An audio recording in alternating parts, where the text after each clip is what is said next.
দর্শক আমন্ত্রণ জানাচ্ছি ভোটের অঙ্কে। আপনাদের সঙ্গে আছে আমি রাকিব হাসান। আমরা আগেই বলেছি দাবার অঙ্ক বড় জটিল, চাল দিতে হয় ভেবে চিনতে।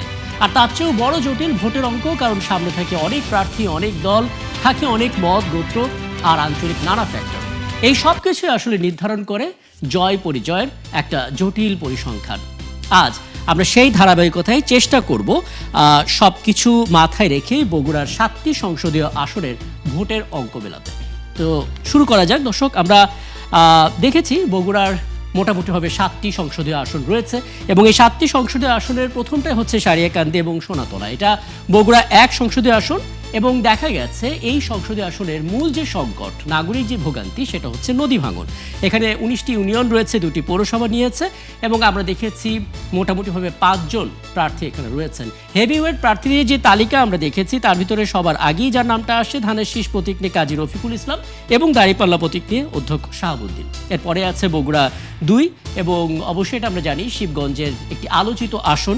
এখানে 12টি যে সংসদীয় আসনের পরিসংখ্যান আমরা দেখতে পাচ্ছি, সেখানে দেখা যাচ্ছে বগুড়া 2 আসনে 5 বার বিএনপি মনোনীত প্রার্থী, 3 বার জাতীয় পার্টি, 2 বার আওয়ামী লীগ এবং 1 বার জামায়াতে ইসলামী প্রার্থী আসলে এখানে নিজেদের প্রভাবটা রাখতে পেরেছিলেন। এদিকে বিএনপির মীর শাহে আলম, নাগরিক ঐক্যের মাহমুদুর রহমান মান্না এবং জামায়াতে ইসলামীর মোহাম্মদ শাহাদুজ্জামান তারা কিন্তু ভোটের মাঠে রয়েছেন। বগুড়া 3 যে আসনটি সেটা আমরা জানি এটা আদমদিঘি এবং দুধচাচিয়া উপজেলা নিয়ে গঠিত। এখানে আমরা 4 জন প্রার্থীকে দেখতে পাচ্ছি। বগুড়া 4 আসনটা নন্দীগ্রাম আর কাহলু, এখানেও 4 জন প্রার্থী।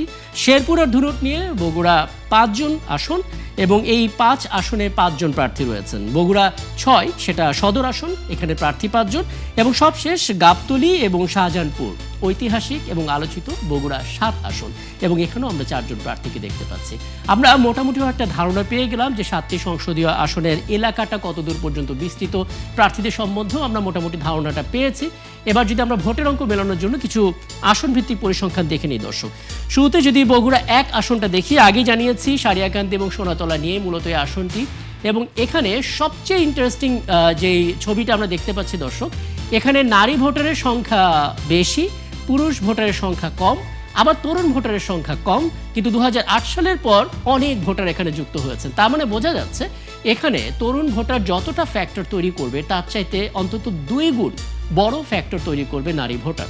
এবং আমরা জানি নদী ভাঙন যেহেতু বগুড়া 1 আসনের সবচেয়ে বড় সংকট, কাজেই এই জায়গাটাতে নারীদের একটা নিরাপত্তার বলয় তৈরি করার প্রত্যাশা থাকবে। কাজেই যেই প্রার্থী সেই প্রত্যাশা তাদেরকে দিতে পারবেন তারা অনেকটা এগিয়ে যাবেন, ভোটের অঙ্ক সেখানে আসলে মিলে যাবে। বগুড়া 2 আসনটার দিকে খেয়াল করি, আগে জানিয়েছি শিবগঞ্জ নিয়ে বগুড়া 2 আসন, এখানে মোটামুটিভাবে 4 জন প্রার্থী রয়েছেন, তাদের পরিচয় আগেই জানিয়েছি। বলে রাখা প্রয়োজন এখানে কিন্তু নারী পুরুষ ভোটার পার্থক্য 1000-এরও কম এবং 50% বেশি এখানে তরুণ ভোটার। তার মানে 12 তারিখে যারা ভোট দিতে যাবেন প্রতি 2 জনের মধ্যে অন্তত 1 জন পাওয়া যাবেন যিনি তরুণ ভোটার এবং তরুণ ভোটারের যেই শতাংশ সেই শতাংশটা আবার 2008 সালে যুক্ত হওয়া নতুন ভোটারের শতাংশের সাথে মিলে যাচ্ছে। তার মানে 2008 সালের পর যে ভোটাররা যুক্ত হচ্ছেন তারা কিন্তু এখানে সুইং ভোটার হিসেবে মূলত কাজ করবেন। আমরা মোট ভোটার সেক্ষেত্রে দেখতে পাচ্ছি 3,42,000-এর কিছু বেশি।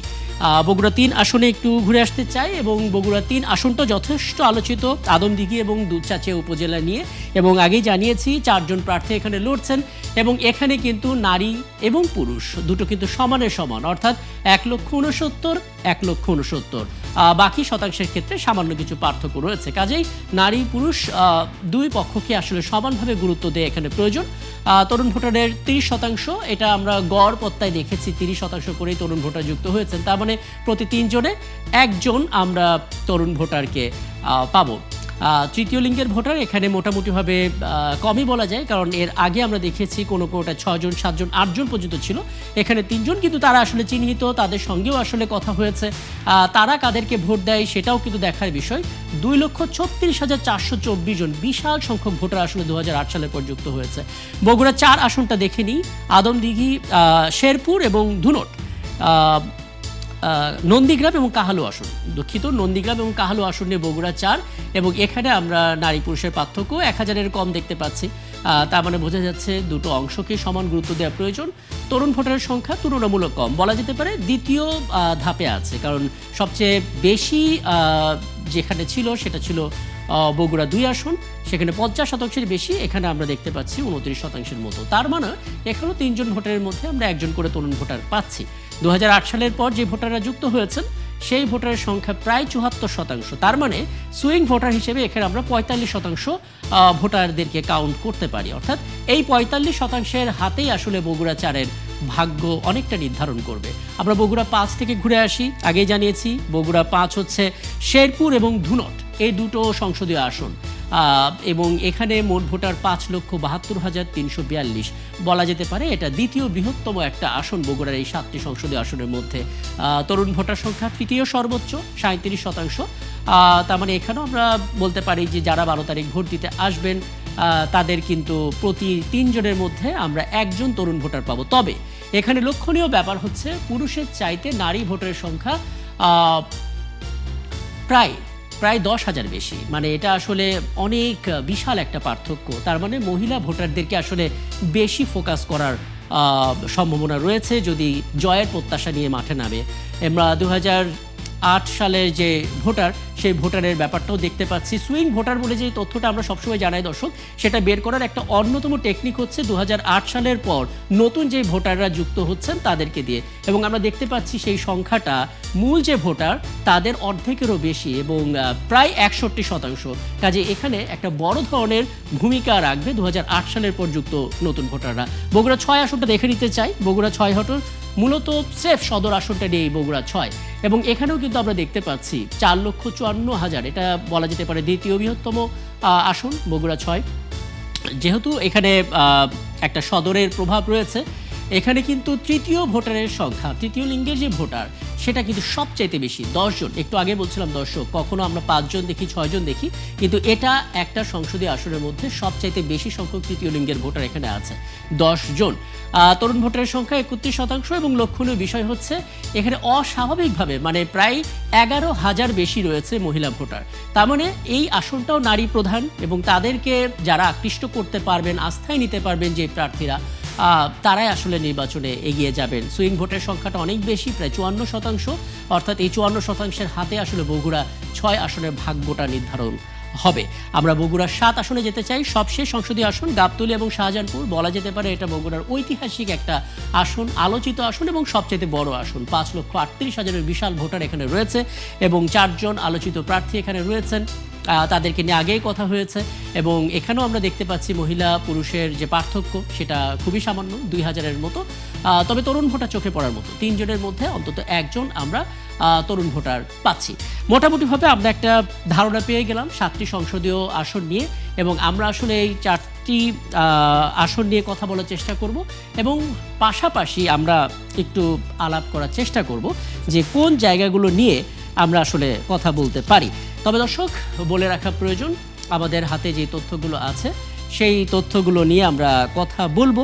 আমাদের সহকর্মী আবু সাইদ, তিনি বগুড়া থেকে যুক্ত আছেন, এবং তার কাছ থেকে একটু জানার চেষ্টা করব আসলে বগুড়ার যে মাঠের খবরটা কি, এবং আমরা জানার চেষ্টা করব প্রার্থীদের খবর, ভোটারদের খবর এবং নাগরিক সংকট। ছোট্ট একটা বিরতি নিচ্ছি, ফিরে এসে আমরা আলাপে যাব। আমাদের সঙ্গে থাকবেন। ধন্যবাদ সাথে থাকার জন্য। ভোটের অঙ্কে রাকিব হাসান আরও একবার আমন্ত্রণ জানাচ্ছি, এবং আমরা কথা বলছিলাম বগুড়ার 7টি সংসদীয় আসন নিয়ে। মোটামুটিভাবে আমরা ভোটের যে অঙ্ক, সেই অঙ্ক কিছু পরিসংখ্যান দেখে নিয়েছি। এরপর যে আলাপ করতে চাই, আগে জানিয়েছে আমাদের সহকর্মী আবু সাইদ আছেন আমাদের সঙ্গে। আবু সাইদ, ভোটের অঙ্কে আমন্ত্রণ জানাচ্ছি আপনাকে, এবং আমরা মোটামুটিভাবে একটা ধারণা পেয়েছি। বগুড়া 1 আসন নিয়ে যখন আমরা একটু স্টাডি করতে গেলাম, আমরা দেখলাম সবচাইতে বড় নাগরিক সংকট এখানে আসলে নদী ভাঙন। অনেক প্রতিশ্রুতি এসেছে, কিন্তু অবকাঠামোগত যে টেকসই উন্নয়ন সেটা আসলে এলাকাবাসী দেখেনি। আপনি আরও ভালো জানবেন, একটু বলবেন আসলে নাগরিক সংকটগুলো এক নজরে 7টি আসনে কোনগুলো রয়েছে, যেগুলো দিয়ে আসলে প্রার্থীরা ভোটারদেরকে আকৃষ্ট করতে পারে। জি রাকিব, আপনাকে ধন্যবাদ। আপনি যেমনটি বলছিলেন যে বগুড়া 1 সোনাতলা সারিয়াকান্দি আসন, মূলত এটি যমুনা নদীর বিধৌত একটি এলাকা। এই এলাকাটি মানুষ যমুনার ভাঙ্গনের কবলে প্রতি বছরই পড়ে, এবং এই এলাকার মানুষকে কিন্তু যারাই নির্বাচন আসে, স্থানীয় অথবা জাতীয় অথবা উপজেলা পরিষদ, তাদের প্রতিশ্রুতির কিন্তু প্রথম যে বিষয়টি থাকে সেটা হলো যে নদী ভাঙ্গন বন্ধ করা হবে, এজন্য সরকারের পক্ষ থেকে কার্যকর ব্যবস্থা গ্রহণ করা হবে।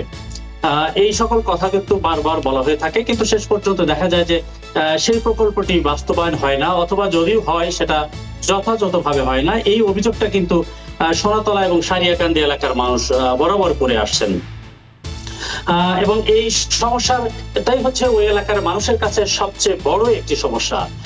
আমরা যদি এবার আসি যে বগুড়া 2 শিবগঞ্জ, এই আসনটি আপনি জানেন যে বগুড়া উত্তর অঞ্চলের মধ্যে সবচেয়ে কৃষি প্রধান একটি এলাকা। এখানে আলু, সবজি থেকে শুরু করে সব ধরনের ফসল কিন্তু এখানে চাষ হয়, কিন্তু এমন একটি সময় এখানে চলে আসে যে সময় দেখা যায় যে মূলা 1 টাকা কেজি, 1.5 টাকা কেজি, অথবা কখনো ফেলে দিয়ে যাচ্ছে, আলুর দাম পাচ্ছে না। এই অঞ্চলের চাষিদের কিন্তু সবচেয়ে বড় চাহিদা এবং তাদের দাবি হচ্ছে যে এই সবজিগুলো সংরক্ষণের একটি ব্যবস্থা করা হোক, যেখানে যখন অতিরিক্ত সবজি উৎপাদন হবে সেই সবজিগুলো এই এলাকার চাষিরা একটি মূল্যে সেখানে রাখার একটি ব্যবস্থা করা হবে। আবার যখন সবজির চাহিদা বাজারে বেড়ে যাবে সেখান থেকে সেই এলাকায় এটা সরবরাহ করা হবে। আমরা যদি বগুড়া 3 বগুড়া 3-এ যাওয়ার আগে বগুড়া 2-এর একটা ছোট্ট একটু তথ্য একটু জানিয়ে দেবেন।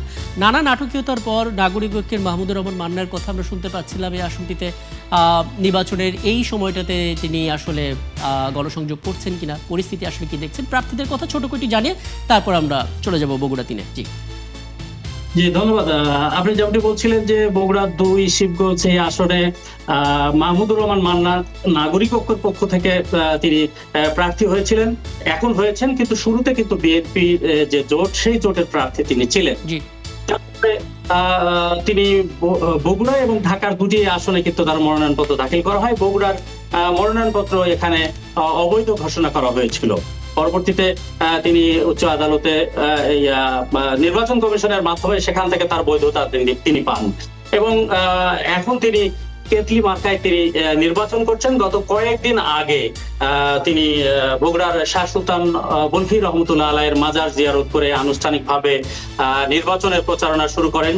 শুরু করার পরই কিন্তু তিনি অভিযোগ করেন যে তার কর্মীদেরকে এলাকায় কাজ করতে দেওয়া হচ্ছে না, অথবা তার কর্মীদেরকে বাধা দেওয়া হচ্ছে। বগুড়া প্রেস ক্লাবে এসে তিনি একটি প্রেস কনফারেন্স করেছেন। এরপরে কিন্তু তাকে আমরা এই এলাকায় ওইভাবে দেখছি না। তার নেতা কর্মীদের অবস্থানও কিন্তু খুব জোরালো নয় সেখানে। মূলত এই মুহূর্তে আমরা যারা দেখছি বা লক্ষ্য করছি, সেখানে বিএনপি মনোনীত মীর শাহে আলম তিনি তার দিনরাত তার কর্মীদের নিয়ে কাজ করছেন ধানের শীষের প্রতীকের পক্ষে। পাশাপাশি জামাত মনোনীত প্রার্থী মাওলানা শাহাদুজ্জামান তিনি আছেন এবং তিনিও তার কর্মীদের নিয়ে কাজ করছেন সেই এলাকায়। একদম পরিষ্কার। জি, বগুড়া 3। এরপরে যদি আমরা আসি যে বগুড়া 3 দুপচাচিয়া এবং আদমদিঘি এলাকা, এই এলাকাটি হচ্ছে বগুড়া জেলার পশ্চিম অঞ্চল। মূলত এই এলাকাটি ধান বা সরিষা এই জাতীয় যে ফসলগুলো আছে সেটা প্রচুর পরিমাণ হয়, আলু মোটামুটি হয়। তাদের কিন্তু একটি বিষয় আছে যে সেই এলাকা প্রচুর পরিমাণ চাতাল আছে, ধান সিদ্ধ শুকানো এবং সেখান থেকে প্রক্রিয়াজাতের মাধ্যমে অর্থাৎ চাল তৈরি করা হয়ে থাকে। তারা চান যে সেই এলাকায় ব্যবসায়ী বান্ধব একটি পরিবেশ তৈরি করা হোক, যেন সবাই স্বাচ্ছন্দ্যে ব্যবসা করতে পারেন। সেখানে আমরা ইতিমধ্যে দেখিয়েছি যে প্রার্থীগুলো আছেন, আমরা শুরু থেকে দেখে এসেছি যে সেখানে মূলত সেই এলাকাটি কিন্তু বিএনপির অধ্যুষিত এলাকা, বিএনপির দখলে ছিল সেই আসনগুলো। পরবর্তীতে বিএনপির অনুপস্থিতিতে সেখানে আওয়ামী জোটের জাতীয় পার্টি সেখানে কয়েকটি দফায় তারা কিন্তু আসন লাভ করেন। এরপরে কিন্তু আবার বিএনপি সেখানে মরিয়া হয়ে উঠেছেন যে কোনো মূল্যে তাদের হারানো আসন ফিরে পাওয়ার জন্য। পাশাপাশি সেখানে তরুণ নেতৃত্ব আছেন, জামাত মনোনীত প্রার্থী আবু তাহের। আমরা আসলে আসন ভিত্তিক সংকটগুলো যদি বিশ্লেষণ করি, আমরা হয়তো আপনি আরো ভালো জানবেন যে মূলত এখানে নদী ভাঙন একটা ইস্যু, তারপরে যেহেতু কৃষি প্রধান একটা জায়গা, এখানে আসলে এই কৃষি সংক্রান্ত যে সমস্ত জটিলতাগুলো দিন দিন ধরে আসলে মানুষ পোহাচ্ছিল সেখান থেকে তারা মুক্তি চান। কলকারখানার কথা তো আমরা জানছিলামও বটে। আপনি নিশ্চয়ই খেয়াল করেছেন এই 7টা সংসদীয় আসনের মধ্যে 3টিতে নারীর সংখ্যা অনেক বেশি, পুরুষ ভোটারের চাইতে নারীদের সংখ্যা। তাদের আস্থায় নেওয়াটা প্রার্থীদের জন্য সবচেয়ে বড় অ্যাসাইনমেন্ট। সেটা আসলে কেমন হচ্ছে, চিত্রটা কেমন হচ্ছে? জি, আমরা এর আগেও মাঠ পর্যায়ে যে কথাগুলো আমরা তাদের কাছ থেকে শুনেছি, নারীরা বরাবরই বলেছেন যে আমাদের শিক্ষার যে ব্যবস্থা, কর্মসংস্থানের যে ব্যবস্থা, এইটা যদি হয় বা যারা করবেন সেই সকল প্রার্থীদেরকেই তারা বেছে নেওয়ার তারা চেষ্টা করছেন বা করবেন, এমনটি কিন্তু বলেছেন। আর নির্বাচনকালীন সময়ে যারা কিন্তু আসেন তারা কিন্তু বরাবর এই জাতীয় প্রতিশ্রুতিগুলো দেন। তো এবার তারা দেখতে চান যে যারা অতীতে কতটুকু বাস্তবায়ন করেছে এবং সামনে বাস্তবায়ন করার কতটুকু সম্ভাবনা আছে, সেই বিষয়টি কিন্তু নারী যারা কর্মী আছেন তারা কিন্তু বারবার সে কথাগুলো বলে আসছেন। এবং সবচেয়ে বড় বিষয় যে সোনাতলা সারিয়াকান্দি যে নদী ভাঙ্গন এলাকা, এই এলাকার মানুষের একটি নির্ধারিত সময় আছে যে সময়ে তাদের কোনো কর্মই থাকে না। বর্ষাকাল বা চারদিকে শুধু পানি এবং কাজের কোনো সুযোগ থাকে না, তাদেরকে শহরে আসতে হয়। ছেলে যারা তারা হয়তো রিক্সা, ভ্যান অথবা অন্য কোনো শ্রম দিতে পারে, কিন্তু মেয়েদের সেই রকম অর্থে একদম আবু সাইদ, দেখুন এবার তো মানে একটি ভিন্ন প্রেক্ষাপট আমরা দেখতে পাচ্ছি। একদিনে দুটো ভোট হবে, গণভোট একটা বড় ইস্যু। এখানকার মানুষের সঙ্গে কথা বলে আপনার কি মনে হয়েছে, মানে 1 মিনিটের মধ্যে একটু জানবো গণভোট আসলে কতটুকু তাদের কাছে স্পষ্ট? গণভোট সংক্রান্ত বিষয়ে আমরা কথা বলেছি। জেলা প্রশাসনের পক্ষ থেকে বিভিন্ন সেমিনার করা হয়েছে, সরকারের পক্ষ থেকে ভোটের গাড়ি কিন্তু এসেছে, কিন্তু একেবারে গ্রাম পর্যায়ে কিন্তু সেই কথাটি কিন্তু এখনো পৌঁছেনি। তবে একটি আশার বিষয় হলো যে বিএনপির চেয়ারম্যান জনাব তারেক রহমান বগুড়ার একটি জনসভায় তিনি কিন্তু যে বিশাল জনসভা করেছেন, সেখানে প্রচুর মানুষের উপস্থিতি হয়েছিল। এরপরে উনি সরাসরি একটি জনসভায় ভোটের পক্ষে কথা বলেছেন। এগুলোর কারণে মোটামুটি এখন কিন্তু অনেকটাই মানুষের কাছে পৌঁছে গেছে যে জাতীয় নির্বাচন, জাতীয় সংসদ নির্বাচন ভোটের পাশাপাশি আরেকটি গণভোট হবে, অনেকের কাছে কিন্তু পৌঁছে গেছে। এটা কিন্তু গত কয়েকদিন পূর্বেও কিন্তু এইরকম প্রচার বা প্রপাগান্ডা কিন্তু ছিল না বললেই চলে। চমৎকার আবু সাইদ, আপনার কথা শুনে বোঝা যাচ্ছে যে বগুড়া 7টি সংসদীয় আসনে বেশ জমজমাট একটা নির্বাচন হবে, তেমন ছবিটা অন্তত দেখা যাচ্ছে। তারপরও সারাদিন কি হয় না হয় খুঁটিনাটি নানা তথ্য আশা করি আপনার কাছ থেকে আমরা পেতে থাকবো, এবং অনেক ধন্যবাদ যুক্ত হওয়ার জন্য। সহকর্মী আবু সাইদ যুক্ত হয়েছিলেন। বগুড়ার 7টি যে সংসদীয় আসন, সেই 7টি সংসদীয় আসন নিয়ে মূলত আমরা কথা বলার চেষ্টা করলাম।